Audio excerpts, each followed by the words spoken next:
So last week, my video expose on Nestle and their horrible, disturbing practices in Malaysia that are leading to obesity went viral. And about 1 million people watched the video. Some 17,000 people, mostly in Malaysia, shared it on their Facebook, and Nestle actually responded. Now that prompted me to do some further digging into what Nestle is doing, and what I found is disturbing. That's what I'm going to talk about in this video. See, Nestle says that their drink Milo is a health drink. They run ads telling kids to drink Milo every single day. They say that Milo gives you energy.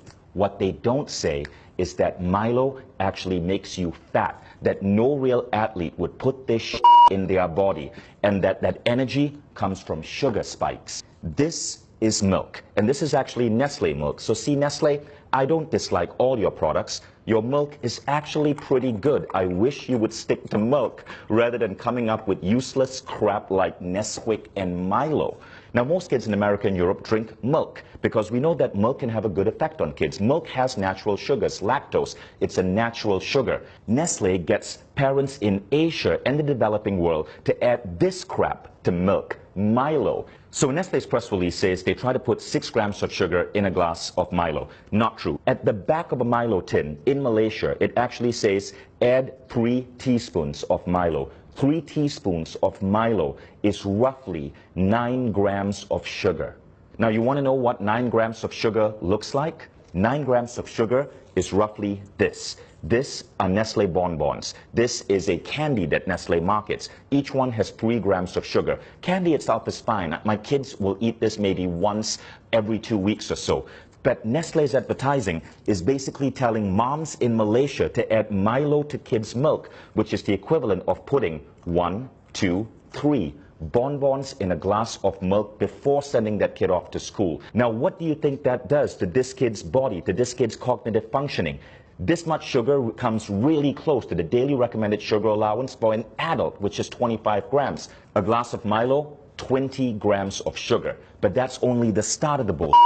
Everybody in Malaysia knows that most Malaysians don't just drink Milo with milk. They often take Milo powder and add this to it. This is sweetened condensed milk. In Malaysia, because of Nestle's marketing that says Milo is healthy, people feel it's justified to add sweetened condensed milk on top of their Milo, creating what is in fact a sugar bomb with up to 40 grams of sugar into a child in the morning before sending them to school.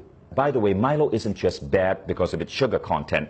One of the primary ingredients in Milo is something called maltodextrin. I want you to Google that, maltodextrin. This is what Nestle is having us put into the bodies of Malaysian children. Now, if you think Nestle is content with just screwing up kids' milk drinking habits in the developing world, think again. This is what a reader sent me from Australia. In Australia, the Nestle ads for Nesquik, their chocolate milk drink, says, make ordinary milk into extraordinary. Ordinary milk is a nutrient-dense drink that's healthy for kids. But Nestle is getting kids to pour this crap called Nesquik into their milk. Now, you want to know the sugar content of Nesquik? Check this out. In 11 grams of Nesquik, there are 8.8 grams of sugar. That's 80% sugar, which is why in Britain, the government banned Nestle from advertising Nesquik as a great start to a child's day. Now, it would be disturbing enough if Nestle was simply, as a massive food company, screwing up the way kids drink milk, but they're also screwing up breakfast. So this is a breakfast cereal from Nestle called Strawberry Minis, right? Strawberry Minis, there's a picture of a strawberry here. It looks healthy in every way, but then you read the ingredient label. And by law, Nestle has to list ingredients in order of most common. Here's the ingredient label for Strawberry Minis. Number 1 ingredient, sugar. Number 2 ingredient, palm oil. Number 3 ingredient, glucose syrup. Number 4 ingredient, maltodextrin. Number 5 ingredient, cornstarch. Number 6 ingredient, salt. You don't get to strawberry till number 7, and it's strawberry powder, 0.3%. 0.3%, 1/300 of this is actual strawberries. Nestle, why don't you be honest and just call this sugared maltodextrin minis? At least there'd be truth in your advertising. Now, in the press release, Nestle justifies the addition of sugar in this way. It's to maintain the taste that Malaysians are used to. That's like a drug dealer saying, I have to keep giving my client cocaine because he's used to the high of cocaine. which is an actual apt example because scientific studies are now showing that sugar is as addictive as cocaine. Consuming sugar produces effects similar to that of cocaine, altering mood, possibly through its ability to induce reward and pleasure, leading to the seeking out of sugar. Nestle puts sugar in their products because it gets you hooked on them, so you keep buying Nestle products, which is why their stock is continuously growing the more addicted you get.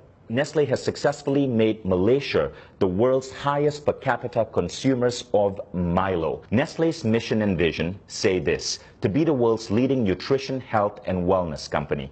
Let's think about that. If the world's leading nutrition, health, and wellness company is telling our children to pump this into their body, what does this say about the future of the human race? And I am not at war with you. We, the 17,000 people who shared my video, the millions who viewed it, we all are at war with bad health and obesity. It's killing us, literally. It's making our kids obese. It's reducing the performance of our children in school. All we want you is to be on our side and to live up to your damn mission. And that means being truthful in your advertising and not putting craptastic, sugary like this and calling it food. Now, Nestle has been in controversies before. There was the baby powder controversy. Millions of babies malnourished because Nestle convinced women in India and Africa to feed their babies Nestle baby powder rather than breast milk. There is the water controversy in the United States, where Nestle has become the world's biggest supplier of bottled water, and in many cases convincing people that they need to buy expensive plastic bottled water, which ultimately causes mass plastic pollution, huge greenhouse contribution, rather than drink the water from their tap, which in many places is actually clean. All of these controversies were exposed. Nestle had to change practices because people like you spoke up. People like you would not let a large corporation get away with the lies, which is why I really appreciate you guys who shared that last video. There was something Nestle said in that press release that I really liked, and we got to give them credit for. They said, in line with the ever-evolving needs of our consumers, we continuously make efforts to produce healthier and tasty products. You know what this means, people of Malaysia, Australia, Indonesia, the Philippines. Nestle says they're listening to you, so make your voices heard. Share this video, dub this video in your native language. You can even take the script from this video and the previous video, act it out yourself, put it up on your YouTube channels. You get the views. Share it with your friends on WhatsApp, share it on Facebook, spread this video. Nestle says they are listening to you. Let's see if that's true or it's another Nestle lie. Thank you all in advance for sharing this. And Nestle, I look forward to your next press release.